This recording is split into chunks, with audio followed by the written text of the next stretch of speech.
وہ کتاب جس کا ایک ایک لفظ، ایک ایک زبر زیر 1400 سال سے جوں کا توں ہے، نہ کوئی اسے بدل سکا، نہ کوئی اسے مٹا سکا۔ آخر کیسے؟ خوش آمدید فیتھ لینس پر۔ آج ہم ایک ایسے سفر پر چلیں گے جو مکہ کی غار سے شروع ہوا اور پوری دنیا میں پھیل گیا۔ یہ کہانی ہے اس معجزے کی جسے ہم ہر روز پڑھتے ہیں، مگر اس کی حفاظت کے پیچھے قربانیوں اور ذہانت کی داستان سے بہت کم لوگ واقف رہیں۔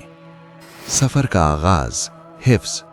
قرآن کا سب سے پہلا نسخہ کاغذ پر نہیں، انسانی دلوں پر لکھا گیا تھا۔ نبی اکرم صلی اللہ علیہ وسلم پر وحی نازل ہوتی اور صحابہ کرام اسے فوری طور پر حفظ کر لیتے تھے۔ عربوں کا حافظہ مشہور تھا، وہ ہزاروں اشعار زبانی یاد رکھتے تھے۔ قرآن ان کی نمازوں اور زندگی کا حصہ بن گیا۔ لیکن حفظ کے ساتھ ساتھ کچھ صحابہ وحی کو لکھتے بھی تھے، مگر ان کے پاس کاغذ نہیں تھا۔ وہ اسے کھجور کی شاخوں، چوڑے پتھروں، جانوروں کی ہڈیوں اور چمڑے کے ٹکڑوں پر لکھتے تھے۔ ان کاتبین میں حضرت ابو بکر، حضرت عمر، حضرت عثمان، حضرت علی اور خاص طور پر حضرت زید بن ثابت رضی اللہ عنہم شامل تھے۔ نبی صلی اللہ علیہ وسلم کے وصال کے بعد ایک بڑا بحران آیا۔ جنگ یمامہ میں 70 سے زیادہ جلیل القدر صحابہ جو حافظ قرآن تھے شہید ہو گئے۔ اس واقعے نے امت مسلمہ کو ہلا کر رکھ دیا۔ حضرت عمر رضی اللہ عنہ نے خطرہ محسوس کیا کہ اگر حفاظ یوں ہی شہید ہوتے رہے تو قرآن کا کچھ حصہ ضائع ہو سکتا ہے۔ انہوں نے خلیفہ اول حضرت ابو بکر صدیق رضی اللہ عنہ کو قرآن مجید کو ایک جگہ جمع کرنے کا مشورہ دیا۔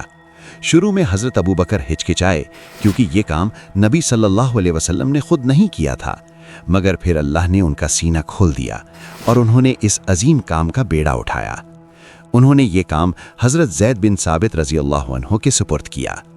زید بن ثابت فرماتے تھے، خدا کی قسم اگر وہ مجھے پہاڑ منتقل کرنے کو کہتے تو یہ کام زیادہ آسان تھا۔ انہوں نے ایک انتہائی سخت معیار قائم کیا۔ ہر آیت کے لیے 2 گواہ مانگے، ایک وہ جو اسے لکھا ہوا پیش کرے اور دوسرا وہ جو اسے تصدیق کرے کہ اس نے اسے خود نبی صلی اللہ علیہ وسلم سے سنا ہے۔ یوں پوری احتیاط کے ساتھ قرآن مجید کے تمام حصے ایک صحیفے کی شکل میں جمع کر لیے گئے۔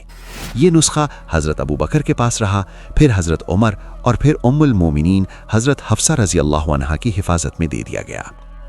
وقت گزرا اور اسلام دور دراز علاقوں تک پھیل گیا۔ مختلف قبیلے عربی کے مختلف لہجوں میں قرآن پڑھتے تھے۔ آذربائیجان کی مہم پر صحابہ نے دیکھا کہ لوگ لہجوں پر بحث کر رہے ہیں۔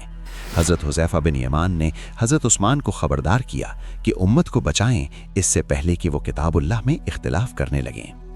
حضرت عثمان نے حضرت حفصہ سے وہ مستند نسخہ منگوایا اور اس کی 7 نقلیں تیار کروائیں۔ انہوں نے حکم دیا کہ قرآن صرف قریش کے لہجے میں لکھا جائے گا کیونکہ یہ اسی میں نازل ہوا تھا۔ یہی وہ مصحف عثمانی ہے جو آج ہمارے پاس موجود ہے۔ عہد عثمان تک قرآن پر نقطے اور اعراب نہیں تھے۔ عرب تو اسے پڑھ لیتے تھے، مگر جب غیر عرب مسلمان ہوئے تو غلطی کا امکان بڑھ گیا۔ دوسری صدی ہجری میں حجاج بن یوسف کے دور میں نصر بن عاصم نے حروف کے درمیان فرق کے لیے نقطے لگائے۔ پھر خلیل بن احمد فراہیدی نے اعراب کی موجودہ شکلیں ایجاد کیں۔ یوں قرآن کا پڑھنا پوری دنیا کے لیے آسان ہو گیا۔